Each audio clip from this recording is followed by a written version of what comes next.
Good morning children. Online classes class 3 subject Hindi grammar पाठ 13।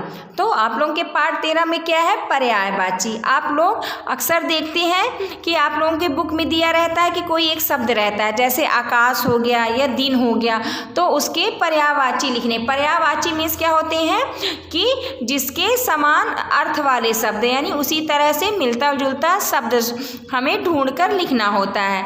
तो चलिए आज हम लोग क्या पढ़ेंगे? पर्यायवाची शब्द पढ़ेंगे। तो पर्यायवाची शब्द का अर्थ क्या होता है? समान अर्थ वाले शब्द। तो देखिए इसमें सूर्य का लिखा हुआ है पर्यायवाची। सूर्य का क्या क्या होता है? सूरज, सूर्य, दिवाकर और दिनकर, ये इसके पर्यायवाची हो गए, यानी कि इसी से मिलते जुलते शब्द। इसी तरह देखिए कमल का, देखिए पंकज, सरोज और नीरज हो गया। यहाँ पर सूरज, सूर्य, दिवाकर तथा दिनकर शब्दों का अर्थ तथा कमल, पंकज, सरोज तथा नीरज शब्दों का अर्थ समान है। ये शब्द क्रमांशः सूरज तथा कमल के पर्यायवाची हैं। अब देखिए इसमें हमें क्या करना है?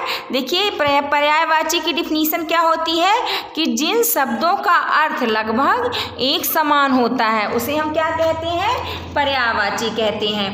यानी पर्याय, तो इसमें देखिए शब्द क्या बताता है? पर्यायवाची। तो इसमें पर्याय का अर्थ होता है बदले में आने वाला। लगभग सभी शब्द ऐसे हैं जिनके पर्याय अर्थात बदले में बहुत सारे शब्द आते हैं। यद्यपि हिंदी भाषा में प्रयुक्त होने वाले समस्त शब्द संदर्भानुसार अपना स्वतंत्र अर्थ रखते हैं तथा पूरी तरह से कोई शब्द दूसरे शब्द का पर्याय नहीं होता, फिर भी कुछ समानताओं के आधार पर उन्हें पर्यायवाची मान लिया जाता है। तो जो हमारा पर्यायवाची, देखिए इसमें हम कुछ और पर्यायवाची शब्द बनाए गए हैं।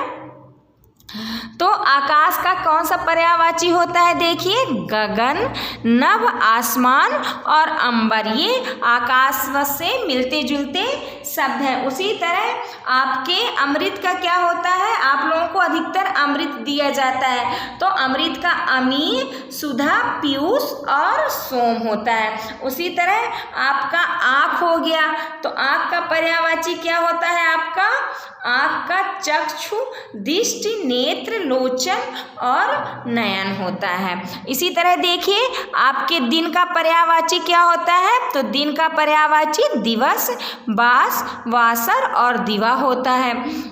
और राजा का पक्षी का क्या होता है? खग, बिहग, परिंदा और नवचर होता है। और राजा का पर्यायवाची क्या होता है? निप, भूप, महीप, नरेश होता है। बादल का पर्यायवाची क्या होता है? मेघ, जलत, घन, वारिद होता है। आग का पर्यायवाची क्या होता है? अग्नि, अनल, दहन, पावक होता है। देवता का पर्यायवाची देखिए सुर, देव, अमर, भगवान होता है। इसी तरह जल का पर्यायवाची शब्द क्या होता है? तो जल का पानी, तोय, बारी, नीर, ये सब किसके पर्यायवाची हैं? जल के होते हैं। अब देखिए पेड़, तो पेड़ का पर्यायवाची शब्द क्या होता है?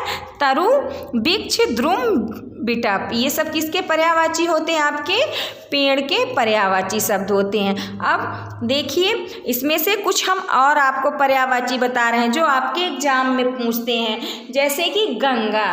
तो गंगा का पर्यायवाची क्या होता है? भागीरथी, मंदाकिनी और देव नदी। इसी तरह गृह का क्या होता है आपका पर्यायवाची?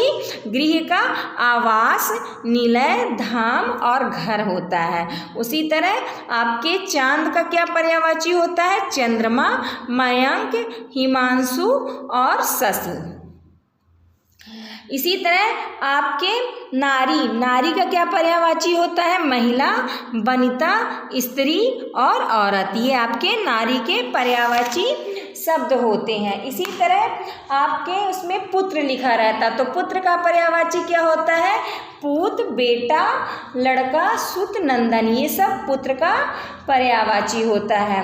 तो इसी तरह आपको ये आज हमने क्या पढ़ाया, पर्यायवाची शब्द पढ़ाए हैं। अब देखिए इसमें हमें क्या क्या आज हम अपने लेसन में पढ़े हैं कि पर्यायवाची शब्द क्या होते हैं, जो लगभग समान अर्थ वाले शब्द होते हैं, जिसका अर्थ क्या हो, एक समान हो, उसे हम पर्यायवाची शब्द कहते हैं। और पर्यायवाची शब्दों से हमारा शब्दकोश क्या होता है, बढ़ता है।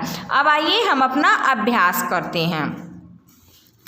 तो देखिए उचित विकल्प पर सही का चिन्ह लगाना है। तो फर्स्ट क्या है, समान अर्थ वाले शब्द कहलाते हैं, तो इसका आंसर हो जाएगा सेकंड, यानी समान अर्थ वाले शब्द पर्यायवाची कहलाते हैं। सेकंड देखिए पर्यायवाची शब्दों को भी कहते हैं, तो क्या कहते हैं, समानार्थी। जो आपका पर्यायवाची है उसको समानार्थी शब्द भी कहते हैं, यानी समान अर्थ बताने वाले जो क्या होते हैं, जो शब्द क्या होते हैं, समान अर्थ बताते हैं, यानी मिलते जुलते शब्द होते हैं, उसको हम क्या कहते हैं, समानार्थी या पर्यायवाची शब्द कहते हैं। अब देखिए नीचे दिए गए चित्रों में क्या करना है, तीन तीन पर्यायवाची, ये चित्र हमें देखना है कि किसका है, और इसके नीचे हमें क्या करना है, तीन तीन पर्यायवाची शब्द लिखना है। जैसे ये किसका है, फूल का है, तो फूल का क्या पर्यायवाची होता है, आपका पुष्प हो गया, कुसुम और सुमन हो गया। उसी तरह ये क्या है, इसमें दिन निकल रहा है, तो दिन का पर्यायवाची क्या होता है, दिन, दिवस और दिवा होता है। उसी तरह देखिए ये क्या है, सूर्य निकल रहा, तो सूर्य का पर्यायवाची क्या होता है, सूर्य, सूरज और दिनकर। इसी तरह देखिए पक्षी, ये पक्षी बना हुआ है, तो पक्षी का पर्यायवाची क्या हो जाएगा, खग, बिहग और नमस्चर। नीचे दिए गए शब्दों के तीन तीन पर्यायवाची शब्द लिखना है। तो फर्स्ट क्या है, दिन, तो दिन का क्या होता है, दिवस, बास और बासर। उसी तरह घन का पर्यायवाची क्या होता है, बादल, मेघ और जलद। और आम का पर्यायवाची क्या होता है, आम्र, रसाल और अमृत फल। देवता का सुर, देव, भगवान। ये आपके क्या हो गए, पर्यायवाची शब्द हो गए। फिर देखिए क्रियाकलाप प्रोजेक्ट इसमें दिया गया है कि अपने घर तथा आसपास दिखाई देने वाले चार वस्तुओं के नाम लिखकर उनके दो दो पर्यायवाची शब्द लिखना है। ये आपका होमवर्क है। आपको क्या करना, आप अपने घर के आसपास देखिए क्या दिखाई देती, जैसे गाय दिखाई दे रही है आपको, या पेड़ दिखाई दे रहा है, या फूल दिखाई दे रहा है, तो इसके क्या करना है, आपको इसका नाम लिखकर आप लोगों को दो दो इसके पर्यायवाची शब्द लिखने हैं। तो आपका ये पर्यायवाची शब्द यहीं पे खत्म होता है। Thank you.